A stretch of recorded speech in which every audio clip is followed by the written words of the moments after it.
What's up guys, it's Mint Moose here, and today we're talking about how to climb through the stinky metal ranks in Overwatch. Metal ranks can be elo hell for a lot of people. Sometimes it's not always their fault, it's their teammates they clash with, so I'm giving a few tips today, purely for the DPS community, of what heroes I think are the best to climb the ranks, and a few tips to go along with each hero, which help me escape the metal elo hell.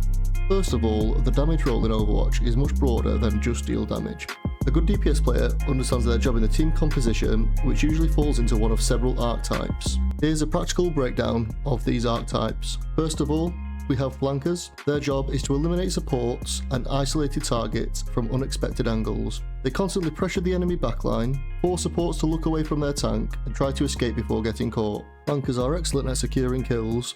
They create pure chaos and punish poor positioning. However, they can be difficult mechanically and they die very quickly if focused. Next up, we have hitscan or sharpshooters. Their job is to win ranged duels and punish exposed enemies. The playstyle is to hold sightlines, land consistent shots, and shut down flying heroes. They have reliable damage, strong pick potential, and are great against the Pharahs and the Echoes.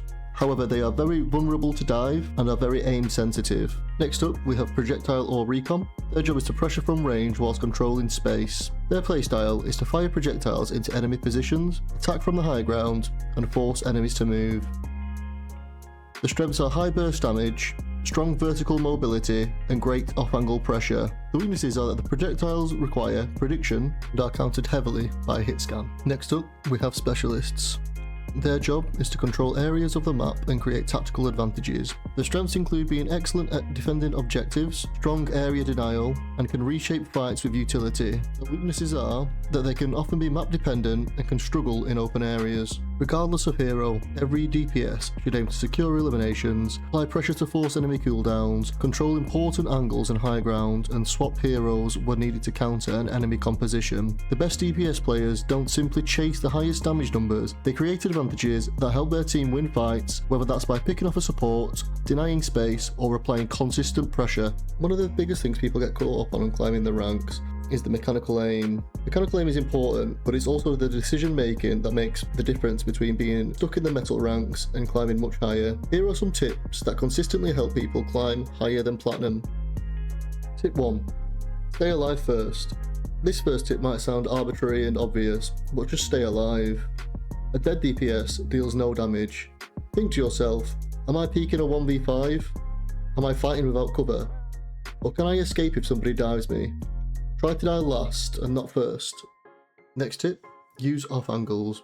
Don't always stand behind your tank. Instead, move to the left or the right of the main fight. Force enemies to choose where to look, and keep cover nearby so you can retreat. A small off angle is often enough to get a pick or two. Don't overthink it and run around the entire map. Next tip, don't waste cooldowns. Abilities often secure kills more than your primary fire. Save Cassidy's magnetic grenade until someone commits to a dive. Don't engage with Genji's dash. Use it as an escape, or save Soldier's biotic field for duels instead of topping off minor damage. Ask yourself, will this cooldown actually help me win the fight? Tip number 4, focus supports when you can, don't force it. Supports are valuable targets, but if they're well protected, you can pressure the tank instead, duel the enemy DPS, or take some space. Trying to dive a support through their entire team usually gets you eliminated. On to the next tip, use the high ground. High ground gives you better sightlines, natural cover, easier escape routes, and an advantage in many duels. If there's safe high ground available, it's usually worth taking. One of the most important tips on the list is don't panic ultimate. I see a lot of players in metal lobbies ulting when a few of their teammates have died. Before using an ultimate, check, is this fight still winnable? Does my team have enough players alive? Can I combine my ult with any of my teammates? Winning one fight cleanly is often better than trying to salvage a lost one. On to the next tip, swap heroes when needed. If you're being shut down repeatedly, consider switching. For example, if an enemy Pharah is uncontested running a train on your backline, try and change to Cassidy, Ashe, Soldier 76, or even Sojourn. If an enemy Winston is diving you, switch to Reaper or Cassidy. If an enemy Widow is dominating the long sightlines, switch to Tracer, Genji or Sombra. Don't view swapping as giving up, it's part of the game. And finally, review your deaths. After every death, ask, why did I die? Was I alone? Did I have cover? Or did I overstay? Fixing just one of these recurring mistakes can have a bigger impact than improving your aim.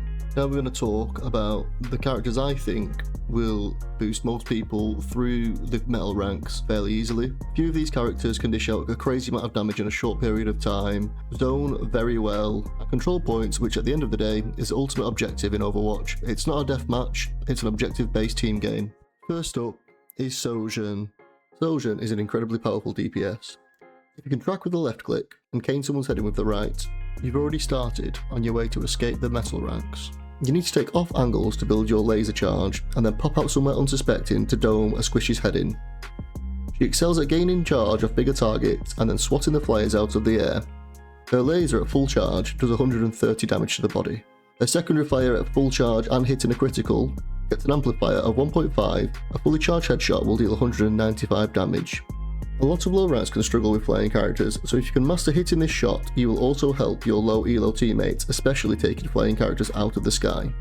Be warned though, because Sojourn is quite squishy, and you need to utilise cover quite well, which is not a thing in low ranks generally. Her slide is equally an escape as well as taking pop shots at people behind cover. You need to balance the way you utilise this and essentially review the map you're on, the enemy team, and where the formation of the fight's going on. If you aren't pushing too much forward, I would always keep slide on. Some general tips is to shoot from one angle and then pop out at another with the charged shot and catch people off guard. Ultimately, she's quite a high skill tier hero, but she's one if you utilise her well, she'll carry you right through to Diamond and beyond, unlike a few other characters on this list, which probably fall off. Bronze through Plat, Torbjorn is an incredible pick. Players in lower ranks often ignore turrets, which means they're essentially free damage. Placing your turret on a strong off angle can catch enemies by surprise, pressure the backline, and often secure kills that your teammates might otherwise miss. Another reason Torbjorn thrives in lower elos is how people underestimate his survivability. When a tank or a flanker dives you, you can activate Overload and charge at them like an angry gnome with a shotgun. It sounds ridiculous, but more often than not, it works. The key is smart turret placement. Put it somewhere enemies won't immediately notice, so it gets maximum value before they react. And when you use Molten Core, don't dump every pool into the same spot. Spread it across your objective to cover multiple choke points and turn the area into a fiery quagmire of death that forces enemy teams to either back off or take massive damage. Next up, we have Mei. Mei is the best on the list in my opinion. She's very good at survivability and is very dangerous up close and at range. If you can hit the icicles, she deals 85 damage to the body, with a ×2 multiplier for headshots. That brings her maximum burst damage to 170 at critical hits. Her icicle attacks also have no damage drop off, so that makes it crazy against squishes at long range. Also, another reason I love Mei is the team support and the objective presence. She has the wall that can isolate and destroy tanks, be used defensively or as a general nuisance on point. She has crazy sustain with her ice block, and also can turn team fights in the blink of an eye with her ultimate ability. If your team aren't playing for objectives, which is the key in ranked, Mei can hold her own and she can challenge control for the point. Next up, we have Bastion.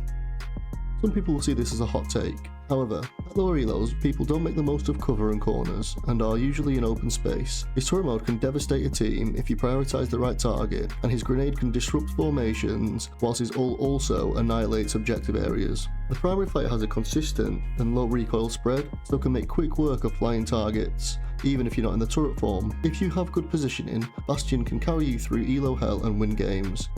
Now if you're still here, thank you for watching. Those are my top 4 heroes I believe will carry you through the metal ranks. I believe they will get you better at positioning, map control and general awareness. If you've enjoyed the video, drop a like or a comment, and if you want to see more, just let me know if you want to see a tank or a support video next.